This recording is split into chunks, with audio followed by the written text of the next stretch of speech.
Hello everyone, live from the CNN Centre, I'm Lynda Kinkade in for Halagrani. Tonight we're following two major stories. Boris Johnson under pressure in the UK Parliament after a report into Partygate reveals failures of leadership and judgment. And Russia and the United States have been squaring off over Ukraine at the United Nations Security Council. We'll have all the day's diplomatic developments. Well, British Prime Minister Boris Johnson says he's sorry for how his government handled the Partygate scandal and for what they, in his words, did not get right. Now, he's responding to the long-awaited Sue Gray report, the update that came out today. Now, the 12-page document lays out, quote, the failures of leadership, poor judgment and heavy alcohol consumption during numerous gatherings at 10 Downing Street and the Cabinet Office, while the rest of the country was under strict COVID lockdown rules. But the Prime Minister says he's staying on the job. Mr. Speaker, I get it and I will fix it. And I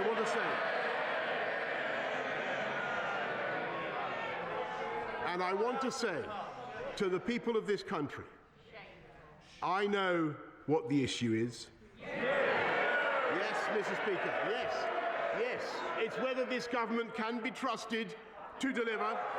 And I say, Mr. Speaker, yes, we can be trusted.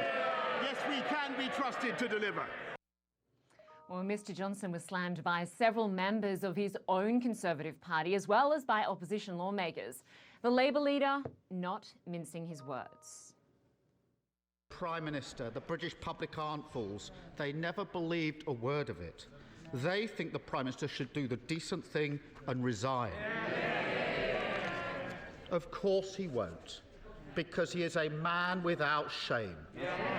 And just as he has done throughout his life, he's damaged everyone and everything around him along the way. Well, Bianca Nobilo joins me now from London. Good to have you with us, Bianca. So it was a fiery question time, to say the least. The Prime Minister again saying sorry, promising reform, saying, I get it, I will fix it. But does he get it, given that we saw him time and time again deny that there were any parties at all? Well, this is the sentiment expressed by so many of the MPs in that chamber today. And Lynda, it was interesting because, as you mentioned, it was raucous and it was jam-packed. But curiously, on the Prime Minister's side, his MPs did start to drift off the benches, and it looked pretty sparse by the time he'd finished making his statement. And that had all finished in the House of Commons today. The real question is, he's committed to some reforms of the Downing Street operation of the number 10 office that were suggested by Sue Gray in her report, but that's only trying to amend one small part of what Sue Gray was saying. She spoke about the failures of leadership. She talked about the culture whereupon staff members felt like they couldn't come forward if they had complaints or concerns. She talked about excessive drinking. None of those things were tackled in what the Prime Minister said at the dispatch box. So he was talking about a very specific area. We also have had, Lynda, in the last half hour or so, a Conservative MP resign from her post as a PPS, which is yet another symbol of displeasure, disquiet within the Conservative Party. A long-time loyalist of the Prime Minister, Andrew Mitchell, who said that he'd given the Prime Minister his full-throated support for as long as he'd worked with him, today had to withdraw that and say that he couldn't support him either. So it does seem like things are piling more pressure on the Prime Minister, and he is once again struggling to keep up with these allegations and to try and convince his party and the country that he means it when he says sorry and that he has any kind of rope to continue. And Bianca, I wonder how much more pressure he will feel once this police report comes out, because I understand the Met Police now have over 300 photos, over 500 documents. What are we likely to see from that report, and what could it lead to?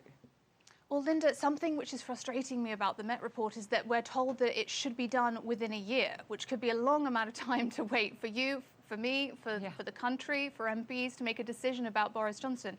His refrain over the last few weeks has been that we need to wait for the Sue Gray report. And now the Prime Minister's saying we have to wait for the Met Police report. And he's not willing to make further statements on key events until we have that.